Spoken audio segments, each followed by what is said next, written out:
சிறுகீரை சட்னி எப்படி பண்ணுற பார்த்தலாம். அந்த சிறுகீரையை வந்துட்டு இந்த மாதிரி வந்துட்டு கட் பண்ணி வாஷ் பண்ணி எடுத்துக்கணும். 2 டைம்ஸ் வந்து இந்த மாதிரி வாஷ் பண்ணி எடுத்துட்டு அதில் மண்ணெல்லாம் போயிடுங்க. அதுக்கப்புறம் ஒரு கடாயில் எண்ணெயை ஊற்றிட்டு கடுகு, சீரகம், அதுக்கப்புறம் வரமிளகா, பூண்டு, சின்ன வெங்காயம் இதெல்லாம் போட்டு வதக்கிக்கோங்க. அதுக்கப்புறம் வாஷ் பண்ணி வச்ச கீரையும் இதில் ஆட் பண்ணிக்கோங்க. உப்பை ஆட் பண்ணிவிட்டு இந்த மாதிரி வந்து நல்லா கிளறி விட்டுக்கோங்க. அதுக்கப்புறம் இந்த மாதிரி ஒரு தக்காளி, நல்லா பழுத்த தக்காளியை வந்து மேலே வந்து கட் பண்ணி எடுத்துகிட்டு வாஷ் பண்ணிவிட்டு அதை வந்து நல்லா பிசைஞ்சு விட்டுக்கோங்க அதில்.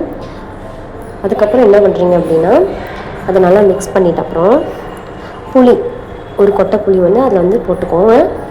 நான் வீட்டிலேருந்து வந்து க்ளீன் பண்ணி வச்ச புளி, எங்கள் வீட்டில் மரம் இருக்குன்னு சொன்னாங்க, அந்த புளி தாங்க அது க்ளீன் பண்ணி எடுத்துகிட்டு வந்தாங்க. அந்த ஒரு கொட்டை புளி ஒன்று ஆட் பண்ணிவிட்டு தண்ணி கொஞ்சம் ஆட் பண்ணிக்கோங்க. அதுக்கப்புறம் என்ன கொதி வந்ததும் சூடு ஆட்டினதும் நம்ம மிக்ஸி ஜாரில் போட்டு எடுத்து வச்சு இதை வந்து சாதத்துக்கும் களிக்கெல்லாம் வந்து டேஸ்ட் வந்து அல்டிமேட்டாக இருக்கும். நீங்கள் இந்த மாதிரி ட்ரை பண்ணி பார்த்துட்டு சொல்லுங்கள்.